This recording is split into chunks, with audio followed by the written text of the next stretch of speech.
ദൈവിക സൃഷ്ടിപ്പിലെ വൈവിധ്യങ്ങളെ തിരിച്ചറിഞ്ഞ് ബഹുസ്വരതയുടെ യാഥാർത്ഥ്യം ഉൾക്കൊള്ളാനുള്ള പ്രേരണയാണ് വിശുദ്ധ റമദാൻ നൽകുന്നതെന്ന് മർക്കസ് റിയാദ് ഗ്രാൻഡ് ഇഫ്താർ സംഗമം അഭിപ്രായപ്പെട്ടു. റിയാദ് അൽനൂർ സ്കൂൾ ഗ്രൗണ്ടിൽ സംഘടിപ്പിച്ച സംഗമം മർക്കസ് ജനറൽ മാനേജരും ഹജ്ജ് കമ്മിറ്റി അംഗവുമായ സി മുഹമ്മദ് ഫൈസി ഉദ്ഘാടനം ചെയ്തു. അഗതികളോടും അനാഥരോടും ദയ കാണിക്കുകയും സഹജീവികളോട് സഹിഷ്ണുതയോടെ പെരുമാറുകയും ചെയ്യുമ്പോഴാണ് നാം ദൈവകാരുണ്യത്തിന്റെ അർഹരാകുന്നത്.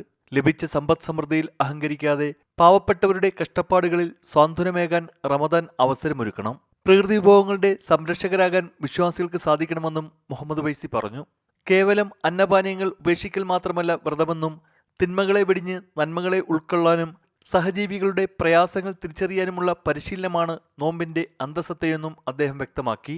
Markaz Riyadh committee president Abdul Nasser Ahsani ചടങ്ങിൽ അധ്യക്ഷത വഹിച്ചു.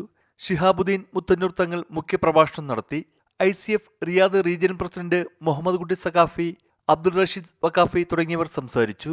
സമൂഹത്തിന്റെ നാനാതുറകളിലുള്ള 2000-ലധികം പേർ പങ്കെടുത്ത സംഗമത്തിൽ സ്ത്രീകൾക്കും കുട്ടികൾക്കും പ്രത്യേകം സൗകര്യങ്ങൾ ഒരുക്കിയിരുന്നു.